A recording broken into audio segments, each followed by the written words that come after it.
true self-care is in finding the joy in those moments.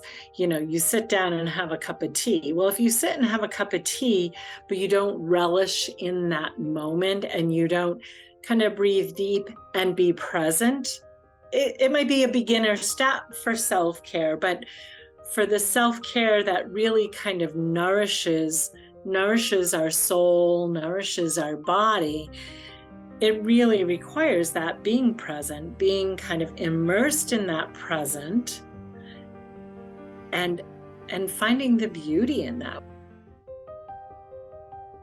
I'm Bianca Leamora, and this is Help Me See.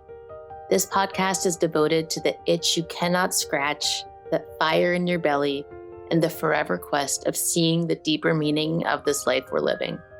We meet at the intersection of art, self-discovery, beauty, pain, memory, nostalgia, and consciousness. Yeah, it's a pretty busy intersection. I believe your photographic practice is a portal of presence and revelation that connects it all. I'm a photographic artist myself, an NLP coach, a mama, an HSP, an introvert, a dog-obsessed person with an unquenchable thirst for vision and not missing my life. This podcast is for the conscious creators in life and art and business. The conversations we have here are committed to honoring the wholeness of life and exploring how to bridge that gap between your distinct vision and your intentional life. We use photographic practice to light the way, whether or not you consider yourself a professional. I hope this podcast feels like a safe place to land and feel less alone, a place to get wildly inspired, and most of all, a place that always reminds you of your own distinct personal power. Hello, and welcome to another episode of Help Me See. Oh, it has been a minute. I have been in the swirls of life. My kids started a new school. We got the after-school meltdowns happening. Is all the things. And in this season, I'm really leaning into giving myself space. So when I think to myself, am I going to drink coffee at 10 o'clock at night to stay up to get the podcast episode out this week? Or will I just skip and let it come out next week? I've been letting myself skip. And there's two things that I want to say about that. One, there's relief. There's relief in giving yourself grace, and there's relief in choosing you and choosing your needs over an expectation or a weight that you're either putting on yourself or someone else is putting on you. It doesn't matter. So there's strength and there's power in putting that down. But also, there's something that I believe to be the silver lining of it that kind of confirms and affirms in me how I feel about this podcast in general is there's that feeling of like, missing it. Like it's so funny. Most often I don't have a guest. And today we do have a guest. She'll be on later in the show. Her name is Lisa Berman. And, but I really wanted to talk to you first because I feel like even though I'm sitting in my basement most of the time or in my car talking to myself, it still feels like I'm talking to someone. Like it still feels like I'm actually talking to you. So it's weird. In a way, when I don't do the podcast and it takes me, I take some space, I kind of feel like this is going to sound really fucking weird, but it's like I miss this anonymous person. It's like it's a very specific flavor of expressing and communicating and tethering to myself in relation to speaking my truth to someone who's listening.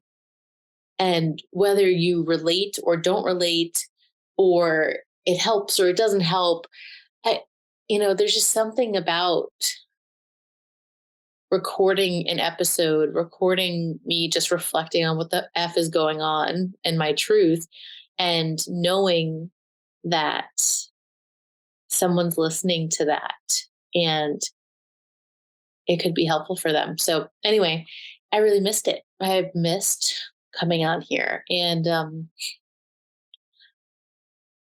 this episode, we have Lisa Berman, who is a life coach and a mindset coach that supports others living a life of harmony with their own values and vision. She's an author and a public speaker and has a weekly newsletter and is the host of her Cup of Gratitude Conversations to Inspire and Uplift. And you can find her links in the show notes if you want to connect with her and learn more about her and her offerings that she has coming up as well. But, the reason why she's on the show is because I had posted something, no, this was a while back now, about photography as self-care. And she commented and she's like, oh, yeah, I mean, it is a crucial part of my self-care. Like, her Instagram is called Saturday Sunrise because every Saturday she would wake up and walk to the beach to see the sunrise and take a photograph of it. And it became a ritual and something that was a really important outlet for her. And it just brings me back to photographic practice as a modality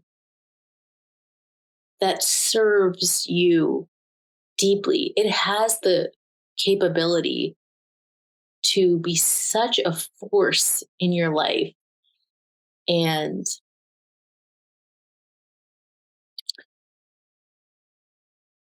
part of me wonders if I've leaned so far into photographic practice that it's become my crutch in communication, like visual communication and expressing myself, expressing my love. Um, I had just posted something on Instagram. um, oops, and it says, "Why is it so hard to articulate what I know the most? And yet it's so easy to take the picture." Oh my gosh. Does that resonate with you? If it does, can you please tell me? It makes me feel like an alien because it's like I can take a photograph of something and immediately it's like I know 47 different light years of, in an instant, of all of the meanings and all of the threads and why I feel this way, but in an abstract way. It's just embodied in that image and in my feeling of taking the image. And yet, when I go to express it verbally, how I want to communicate, sometimes I just choke on my words. Part of me feels like, of course, the human language, as extensive as it is, it's so freaking limited. Of course. And I'm at peace with it. And then there are other times where I want to rip the hair out of my head. And I'm like, oh, why can't I express myself concisely and and in a way that feels right? Um, so that's something that I'm playing with these days. I'm starting to write more. I'm recording some meditations on insight timers where I'm sharing them right now. I have some ones that are private to my conscious creator students, but there are a couple that are on my insight timer right now that are completely free. I'll link it in the show notes. Um, so if you want to listen to those before you start your editing process or before you get out of the car and go into a photo session to photograph, um, I've heard that they are serving people well, and that makes me so, so happy. But what I love about writing the meditations is it feels like poetry to me. And I don't know, there's something about it that just opens me and expands me. Um, I don't know what rules I think I have to follow to be clear, to clearly express myself in other avenues. But through these meditations, I've been able to not write complete sentences, to really just let it be what it is, and to let it be as abstract or as specific as it is, and really flow into that. So that has been a really enjoyable experience for me lately. What about you? Yes, you. Dear one who's listening, what have you been doing lately that inspires you, that actually gets that energy flowing inside of you? And you know the distinction. Some one of the things we touch on, Lisa and I, in our very just casual conversation, is this idea of self care as a checklist versus self care as something that you're actually being nourished from. So when I ask you, what have you been doing lately that gives you that nourishment, that gives you that fulfillment? Uh, we all know the difference between going to a yoga class and having this like profound reset, and going to a yoga class and be like, hurry the fuck up. I have shit to do. Oh my God, is this done yet? And there's no right or wrong with it. And if you're like, oh my gosh, I don't even know nothing right now, I don't feel like I have space, blah blah blah, it's just an opportunity to take a beat. Just the fact that you're listening to this podcast episode right now, um I don't know, maybe instead of finishing it, you press pause and go do something for yourself. Or maybe this is what you do for yourself, is walking while listening to a podcast, or doing the dishes while listening to a podcast, whatever it is. I've really been trying to get extra honest with myself.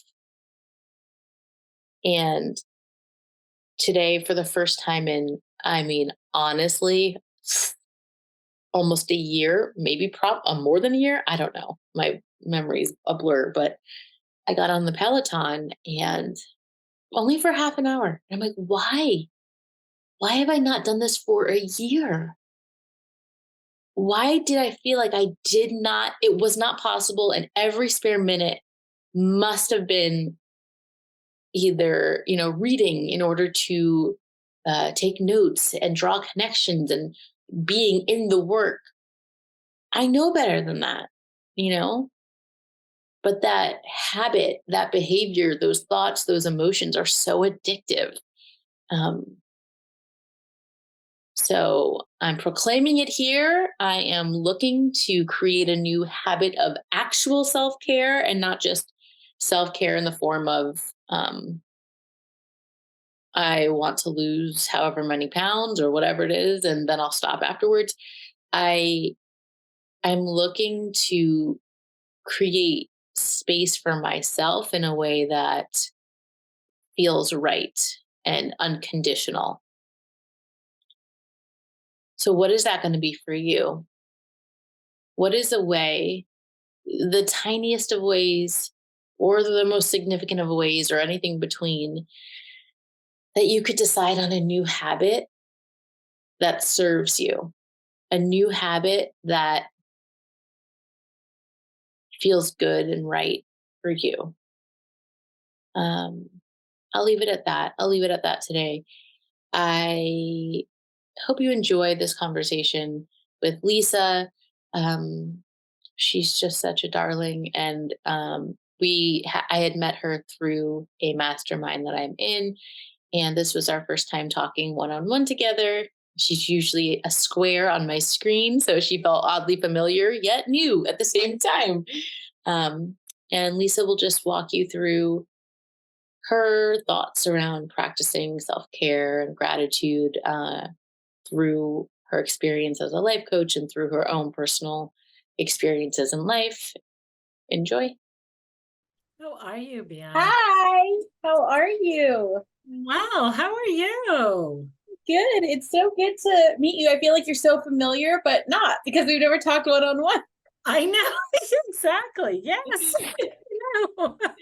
I Yes. paid a visit to your website and just learned a little bit more about you. And I realized, like when I looked at your about me, that that picture, the reason why we connected over you letting me know that you did actually use photo taking as self-care Oh, was kind of right. like a Yes. core component of your story. I thought it was just like an aside, but I was Yeah. like, oh my Yeah. gosh, this It is is, huge. it's so funny because like my Instagram is Saturday sunrise, and I'm like, oh, I should change that. And then I'm like, no, like that is right, the kind of the sunrise and the is was such a critical kind of piece of my journey of self-care, kind of when things were really hard and chaotic, I'm like, no, and people say, I thought you went, just yesterday we were at the beach and somebody was like,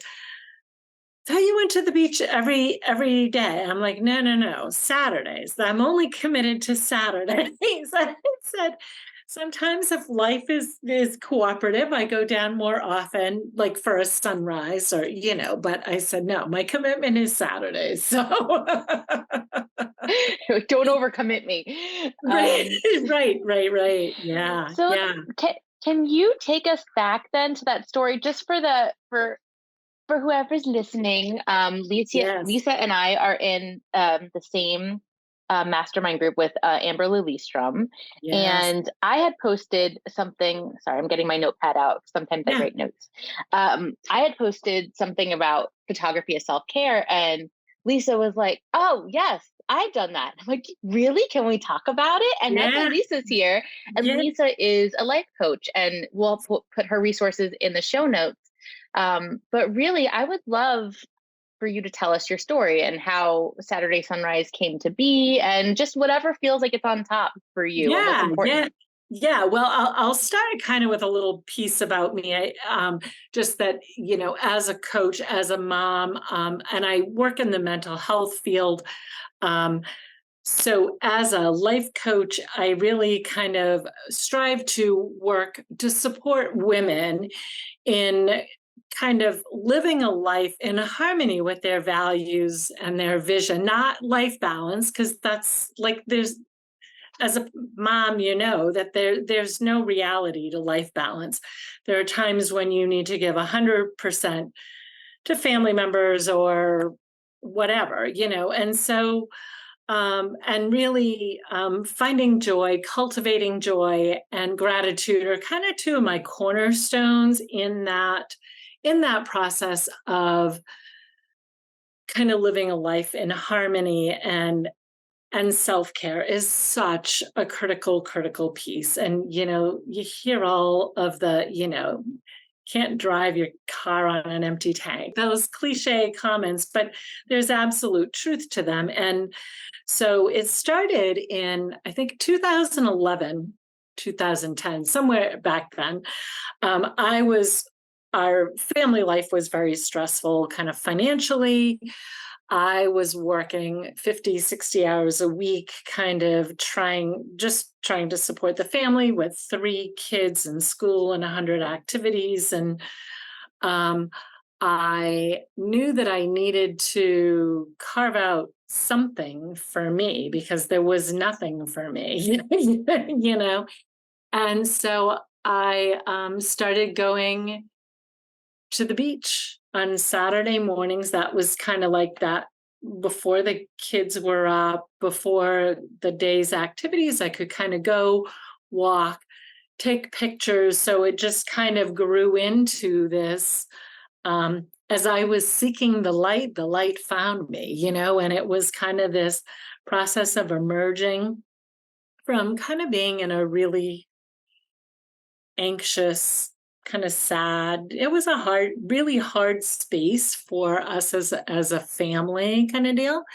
And so it was in that practice of going to the beach, kind of witnessing really the wonders of a sunrise, kind of the miracle of the new day, and really kind of sinking into the gift of each new day. And some of my favorite sunrises are those cloudy ones. So those perfect summer days are, well, I'll take these summer days, but I can tell you a summer sunrise is not my favorite because it's kind of the same a lot. It's when there's the clouds and there's ice or water, there's other elements. So kind of those, such a great metaphor for life, because when everything is just easy, easy, it doesn't necessarily feel magical. But when you kind of are navigating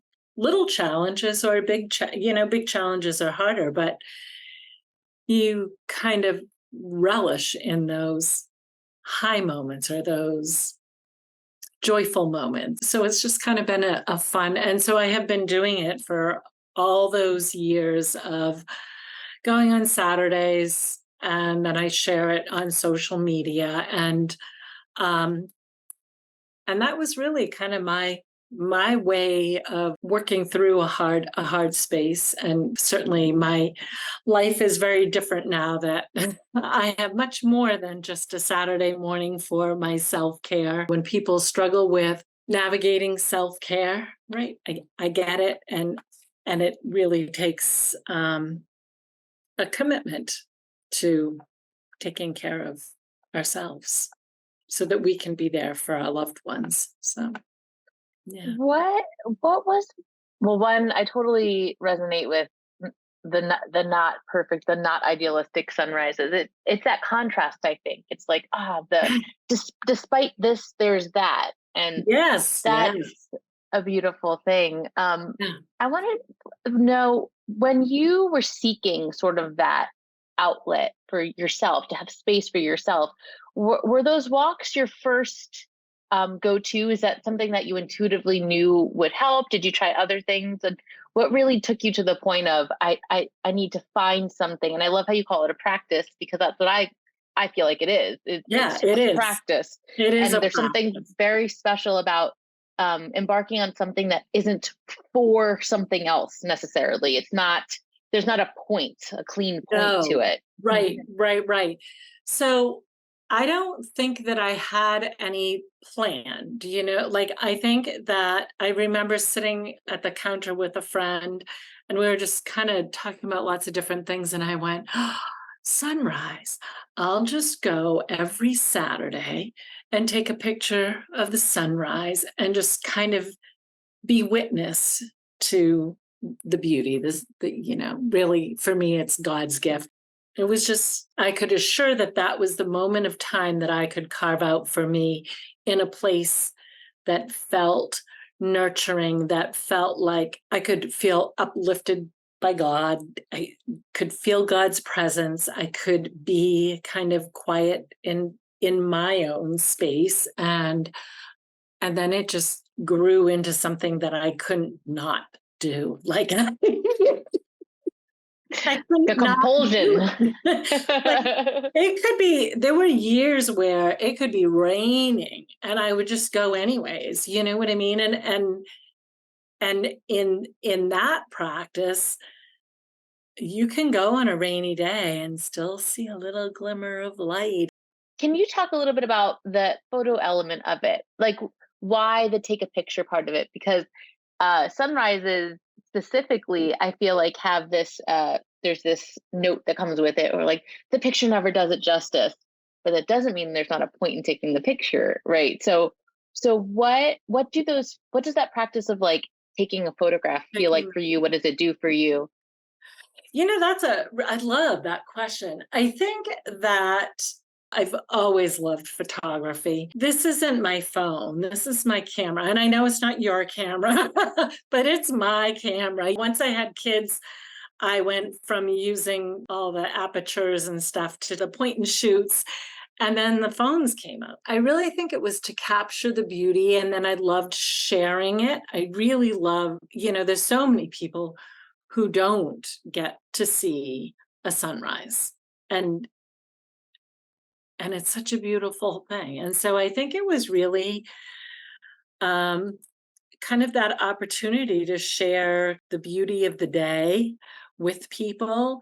And you know what's really interesting, Bianca, is that, right, sometimes pictures don't do it justice, but there's an absolute flip to it because you take the picture of the beach and you cut out all of the periphery and it makes the picture so much more intense. So there are days I go, the sunrise was actually more gorgeous than what the camera captures. But more often than not, it feels more vibrant because you've trimmed out all of the extra that just kind of can wash it out. So it's I really love that. interesting. Are Yeah. you It's like, do you mean when you like zoom in, it kind of like you fill the frame with the sunrise portion and then like all that space is gone? all the space is gone in any picture. It doesn't Yeah. matter if it's like a zoomed out picture and the sun is like this big. Hmm. And so you have more sky, but you don't have all of the sky because you can't Right. capture all of the Yeah. sky. And so no Yeah. matter what, it cuts out the stuff that washes it down, which I just find that so fascinating. Different days, the picture doesn't do it justice, and other times it's like, wow, was it really that Mm. gorgeous? Or did I do that? See that? Like when you capture the little kids and the parents, and it's so right intense, right? It's so right in there and so intimate that all of the extra stuff is washed out and you just are kind of held with that absolute beauty of the moment. Yeah, I think that I just love how the act of taking a photograph is you have this tiny square and it compared to everything around you, and it's just wherever you're choosing to point Yeah. this. Uh, Yes. and especially, and even if you use a real camera, the square is even smaller. It's like this. Exactly. It's like, Exactly. Right. what are you pointing it at? And that like you have such power in that. And I think for me, like one of the biggest draws is, oh man, I most certainly have undiagnosed ADHD. I have such an issue focusing, but when I have that thing in front of my face or my cell phone, I have a love equal love for both. Um, I get to focus. I get to choose my focus, and it's more of like an active focus. And I don't know, it Yes. really just grounds me and centers me and pulls me in.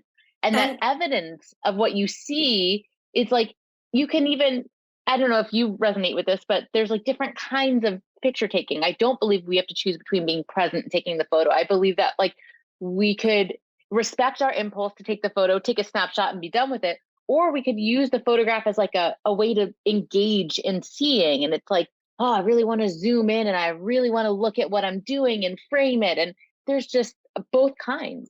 both kinds, and yes, because I love to take pictures of flowers, and so Mm, throughout the spring and summer, I have different flowers in bloom in my yard, and I go through and I take pictures and I zoom in, and then I create reels or I just post, mm, and I find that that is for me self-care too because it's I like that it's that engaging, right? So I can go and engage with the flowers and I can cut them, which I do with all my peonies. They never stay on the bush. They're cut and they're in my house. But my lupin, I go out and I take pictures of the bees with them. And it is like that it is that you're engaging with these inanimate mhm, objects, with the flowers or whatever it is, you're engaging with it. And I think finding it helps you find the beauty in it. I talk a lot about cultivating joy, finding joy, and going out and doing those little things. And for me, if I'm kind of feeling stressed and I need a break, a 3-minute walk through my yard to kind of look at the flowers and take pictures of them. And then, you zoom in, you make it bigger mhm. and you can really see the details of Yeah. the flowers. And so then not only do I get to like enjoy it in that moment of the act of capturing the pictures, but then I get to have fun with it and be creative with it in other ways as well, and kind of really notice at a different level than if I'm kind of just out there breathing in the sunshine and the fresh air and enjoying the flowers. The act of taking a photo, it transmutes it from like looking to seeing. It's like you can look Yes. and but sometimes you're not seeing.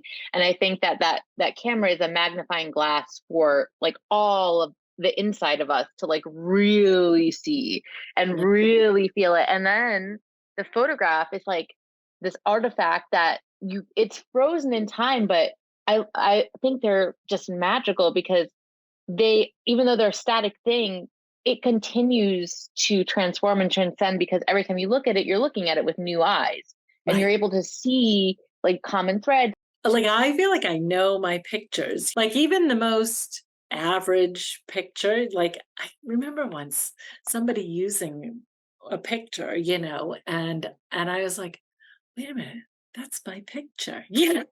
Like, yeah, I was like, "Wait a minute." And then, you go through and I'm like, "Oh, yeah, that is my picture." It's so funny your soul recognized it. You're like, I "Ah." think so. Yeah, yeah, yeah. Like, you just right there, it's kind of written on your heart. What I love about looking at old pictures is, and even old pictures, other than a picture you took 5 minutes ago, if you take yourself into your seat of consciousness, you can look at them and like witness what you witnessed. So I think it's really Yes. beautiful to look at the pictures and as you're looking at the pictures, pretend a stranger took them, and then you start wondering about the stranger. Like I think it's really fascinating how if our children ever take a picture of us or whatever they take a picture of, we're like, oh, look what he thought was important. How sweet, how sweet. But it's like same thing happens with us. Can you look at your own pictures and look, oh, look what I think is important. Look at Yeah. that.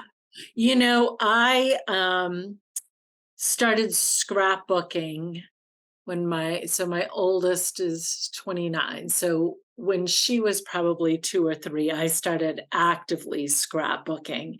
And they love to go through because I don't have an electronic scrapbook. I am all like, you know, and they love to go through those pictures and the memories that get stirred up and the right what was important, and I have quite the collection of pictures. It's so much, but it's such a gift. Like, my great grandfather was a twin, and I have pictures of them when they were probably 5, and to hold those pictures for me is it's timeless.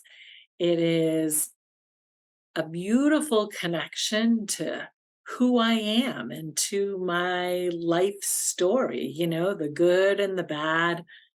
I think mostly the good, I mean, for me, it's all good, you know what I mean? I think it'll be so fascinating for whoever's looking back on pictures from today too, because when you think of old pictures, there's a very standard type of template we think about because, well, one, it was less available. And so a Right. lot of them were more formal or everyone was Yes. more put together, or, now it's like more and more normalized to take holistic documentation of our lives. And it's like the Yes. good, the bad, the super, super casual, the formal, like it's all there. It's And then like a all lot there. Yeah. all there. So Yeah. I wonder what that experience will be like because it does help you feel more connected to your past, but then it's also like, oh, I always think my grandfather was a musician and I'm like, oh, there's all these pictures of him in suits and like with instruments and looking all fancy and sweet, but I'm like, oh, wouldn't it be cool to see a picture of him just slouching around drinking a beer, you Right, know? right, right, right. Right, the real He life, does that. right? The real Yeah. life, right? Yeah, yeah. Oh man. Yeah, Oh. yeah. I also, years ago, Darling Magazine, um, had a photo a day, like they did a photo a day challenge on Instagram. And I did that, and I still do one, not consistently, but like I see what it says, and when I do it. And then if I can connect it to kind of my coaching business, even better. You know what I mean? And and I find that as self-care. And it's a creative outlet for me that I have fun with doing that too. So So it sounds like self-care is like a really big staple in your practice. Do you yeah. want to talk a little bit about that, about your practice and like what you find is really helpful in helping others? Yeah, yeah. I think, and for every person, it's different, and it's also a process and a practice, and it varies. Like, there's no perfect way to do it, right? We evolve over time, and when you've got little ones, it looks one way, and when you've got, your kids are basically out of the house, it can look differently. Um, but I think that kind of tapping into those things that bring you joy, those things that nurture your soul, um, is so important. As women, we carry a lot of responsibility in the home. We are, work or have businesses. I know people, right? I have my business and I work, and we're responsible, oftentimes for meals and a lot, like, the organizational piece of the house, even if your partner is a huge help, it's in our brains, so we carry it, like, just by nature of who we are, um, and so You it's know, I have to comment. It's funny that you say that. I have a pretty modern house in that, like, there are responsibilities that are very even. Like my, for me, folding laundry, I feel like a rabid squirrel. I'm like, oh, I can't. There's so many things I'd rather do than this. And my partner has totally at peace with like folding and watching a movie, and he's fine right, with it. So I'm like, whatever, it's fine. right, But what's funny when you pointed to your head, I'm like, it's so true. No matter how, I think that there's something that's just in us because no matter how modern or different it is in actuality in your home, there's still this very ingrained, like antiquated way of being, even if it's not lived. Because the other day, yes, my partner goes, oh, his sister was coming into town and he's like, oh, I ordered a pizza so you don't have to worry about it. And I was like, oh, thank you so much. And then I hung up the phone and I was like, it's assumed that I'm worrying about it. It's right, assumed. It's just assumed. Like, yeah, and it's funny because like and he's the most he's so yeah, supportive, exactly, so, right. but still, he assumed that I am the one worrying about it, and I am the one worrying about Right, it. right, right, right, right. Yeah, and so I think that we can lose a part of ourselves in all of the roles that we play and in kind of juggling all of those pieces. And yet we give so much of ourselves to clients, to our work, to our family, be it old, be it young. There's just so many pieces that when we don't take care of ourselves, it's harder to regulate our own emotions. It's harder to say yes to doing those things that we love to do because you kind of can get bogged down. But when you carve out that time to take care of you, it makes it easier. It gives you that space for clear thinking and for problem solving and to shift your mindset. And so part of my practice is, so I have my sunrise, um, but I journal every day. Like, every day, and I don't know how long I didn't journal every day when my kids were young, right? That my self-care practice looked different then. I think if I could go back in time, I would probably do things a little bit differently and go back and do what I do now, because I journal and I kind of journal about the day before, kind of what went well, what didn't. So I might do some bitching about things.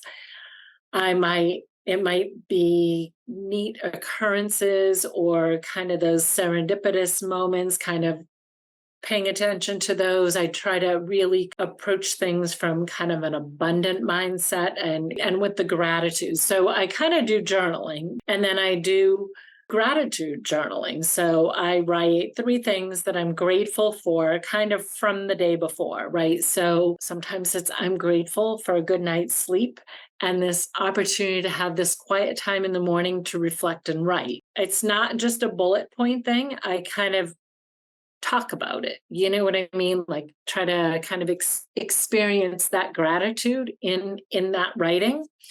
And then I do 3 things.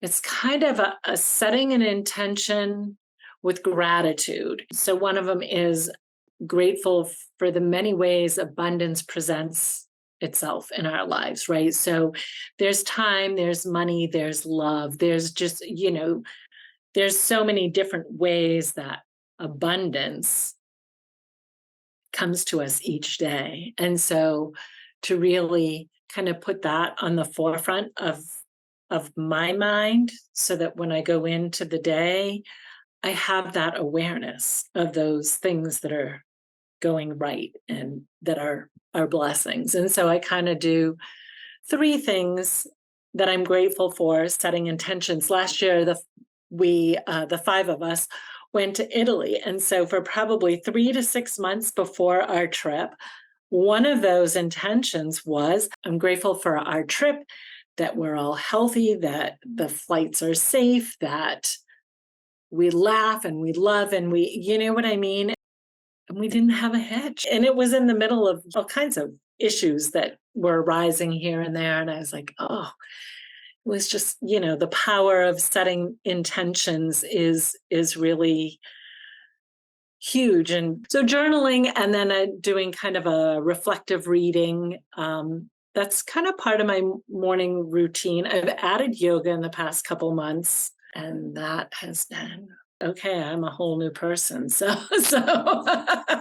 That's funny. My last podcast episode was with Melanie Hale. She's my yoga instructor, and I told her that like it wasn't until her class I was like, oh, I get it. Like, oh, yoga, I get it. A common thread that I'm finding in everything you're saying, and it really solidified. It's a thought that came up in my last episode, and now it's kind of blossoming here. Is that I think a lot of times these self-care habits that don't stick can happen when you're doing it for self-care, right? You're doing it for that. You're like, check, I am self-caring, Yes, yes, yes. No, no, no. Right. Yes, yes. But Yes, when you Bianca. find everything you're saying is you're like, oh, the yoga stuff because, and you described it very viscerally, like my muscles respond better when I'm like, you talked about the presence of it. With the journaling, you talked about, and I try not to talk about it in the future. I feel it as I'm writing it. It's like you Yes. find the things that like pull you in. With photography, I wish I wrote journaled more, but photography is my visual journal. So like Yeah, that is, totally. Yes. and I use it like compulsively. Like I take pictures of stuff that you're like, what the fuck is she taking a picture of that for? I don't even know, but I have I'm trained here. myself I got you on that one. to Yes. respond to like whatever I feel like, even if it's like something disturbing that I feel. I'm like, I don't know, if it viscerally strikes me, it's my reflex, and I respect my reflex now. But with all of those things, what I find to be the most crucial, if you're going to call a benefit and pull it out of its presence, and you're like, well, what does it serve you to do that? I think all of those things brings hindsight closer to now. Like when you like all those things that are in you when you're given a prompt to journal on or something, Mhm. it's like you the things that come out of you, you're like, oh, like of I course I didn't feel that know. way, but also I didn't really realize consciously that I felt that way. Like you said something like you pulled it to the forefront and you pointed to your forehead, whatever you were talking about. And it's like that's what it is. Yeah. It's bringing it out to see it in front of you, and then you can make more conscious decisions around it. Like Yes. really enjoy it more, sink your teeth into it more, or let it go, or whatever it Right. is. It Yep. just brings it all up and like puts it out there for you to see and make the unconscious conscious. Conscious. I love that. Yes. Mm. Yes. Yeah.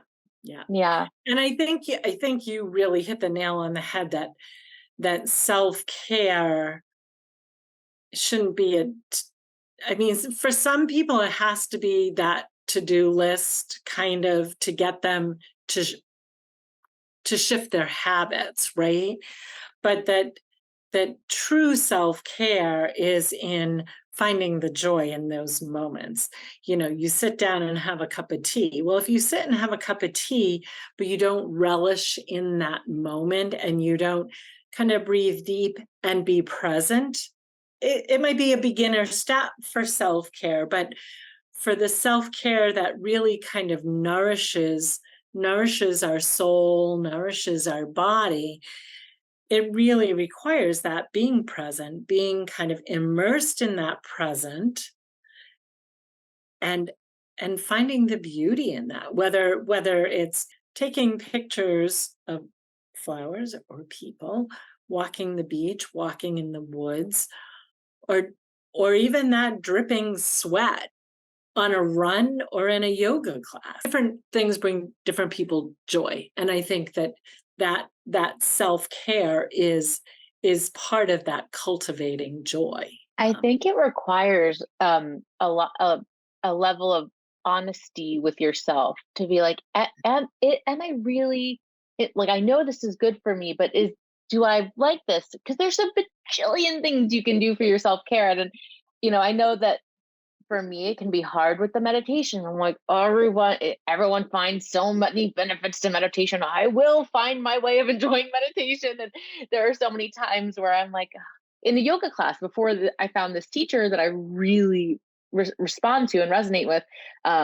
I remember doing yoga, being in down dog, being like, "Oh, forget me out of here! I have so many things to do." I'm like, "This is not the point."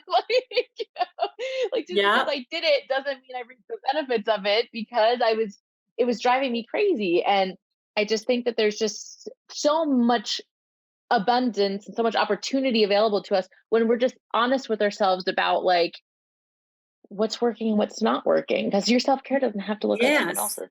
Right. And I think that awareness of when it's not working, and that's why it's a practice, whether it's yoga or other self-care activities, it's a practice because you're learning about yourself. You learn what doesn't work. You learn about what doesn't sit well with you, but it sits well with other people, and that's okay. It doesn't have to sit well with you because you are you, and what nourishes you is different than what nourishes me. And so often it is playing around with different opportunities, right? Like a yoga class, right? So you've done yoga and you found a yoga instructor that speaks to you. So now it works. That being present is such an important part of life. I think that curiosity, remaining curious with what does and doesn't work for you without judgment. Like what is I love Yes. when Amber says view it with neutrality. I think that is such an Yes. important part. The neutrality in the witnessing. It's crucial to the our stamina with it because it requires so much energy to judge ourselves in like what's working It and what's not and really why it is and why it's not. yeah, the judging ourselves, judging others, it really, um, doesn't do anyone any good. It tears us Mhm, down, and it tears down the relationships when we are judging mhm, others, it tears down our relationship with them. When we're mhm, judging ourselves, it tears down our relationship with ourselves as well, so mhm, mhm. and it takes a lot of practice to let go of that judgment. I love those activities of kind of letting go. And in different courses that I've run in different kind of workshops, I'll use it's called fly paper. So you kind of roll it in a tube and Yeah. you light it on paper.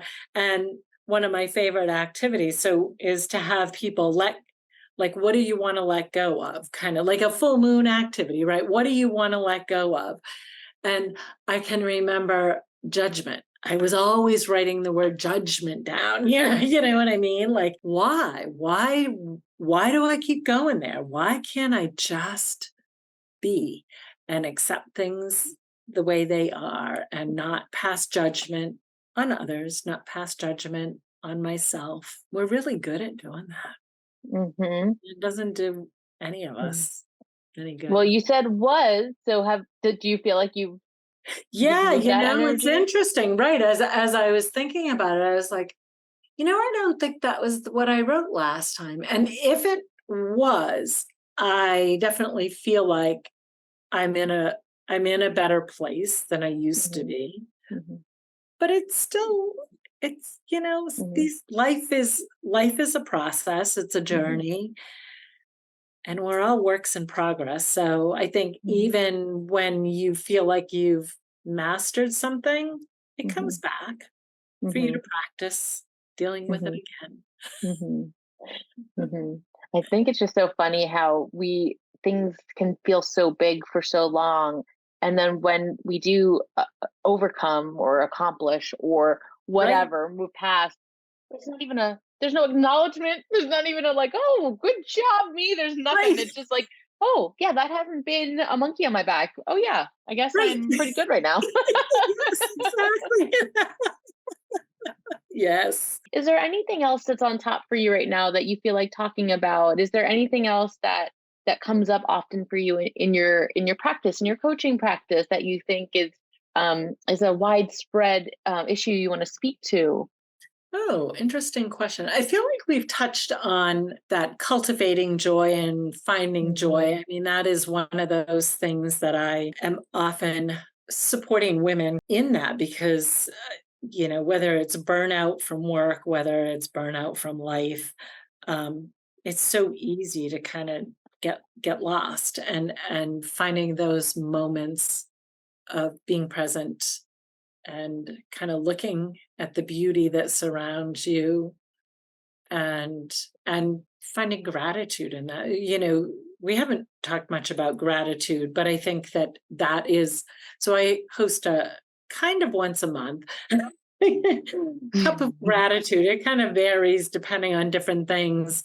It's not really a podcast. I have a guest and we do an interview kind of like this, but it's an open forum, so guests can join the call and then ask questions and stuff like that. So that's been one of my fun babies for the past probably 2 years. Oh Um, wow. just learning how people's gratitude practices kind of came about and what their practices are, because there's just such an array of gratitude practices. People Sometimes people don't even consider that they have a gratitude practice, but based on kind of how they do things, they clearly do. So I think gratitude is one of those other pieces that I like to dive into. I think that the major point of what's needed for everything that we've talked about is space, like to give ourselves the Yes, space the to space. have to have the presence, to have the gratitude, to have the moment for yourself, to have the whatever. How do you help people break away from the The norm of every chaos of it. day Yeah, yeah, yeah. to get the space? Because it wasn't. I mean, sunrise is not a convenient hour. Like, and No, you. no, no. And I think, right, thank you. I think it's so important. I mean, it really is about knowing what your priorities are and being intentional about it. And it takes kind of committing to taking care of you. And it's interesting. I had a client where, like, she would every hour get up from her work desk and just take a walk, paying attention to something to be grateful for, or something that was beautiful. It could be a piece of artwork hanging on the wall, or it could be the sunshine or the pitter patter of rain, and just kind of pausing in the fullness, right? So we can kind of say in the chaos of the day, but when we say in the chaos of the day, that's just really inviting more chaos. But when we say in the fullness of the day, it really shifts our energy. And so often it is even the language that we use impacts how we feel about things. So if I talk about my day being chaotic, I feel dragged down. If I talk about my day the fullness of my day, the fullness of my week, it kind of feels expansive and it feels like, ooh, like there's some good stuff in there, right? And there might not be, you might be having a really hard time, but there is a fullness. And when you kind of look at that, I think it's then also easier to see the gifts and the blessings, even in those hard times, because even in those hard times, there are gifts, there are blessings, and you just kind of have to be open to seeing what they are rather than stuck in the muck. So, Yeah, it's like that space, the even if it's just once an hour, get up, take a walk, it's giving yourself the space to reframe, to be more yes, intentional about the yeah, reframe of it all. yeah, And yeah. that brings us back to photography if we're talking about reframing. Yes, Full circle yes, here. yes, Oh, Lisa, yeah. it was such a joy talking to you. Can you let us know? Well, you can say it here and we'll put it in the show notes where to find you if anyone's interested in the cup of gratitude and all that. Yep. So on Instagram, I am Saturday_sunrise. I have a Facebook page, Lisa Berman Life Coach. My website is lisabermanlifecoach.com. So I do have a weekly newsletter that people can sign up for there.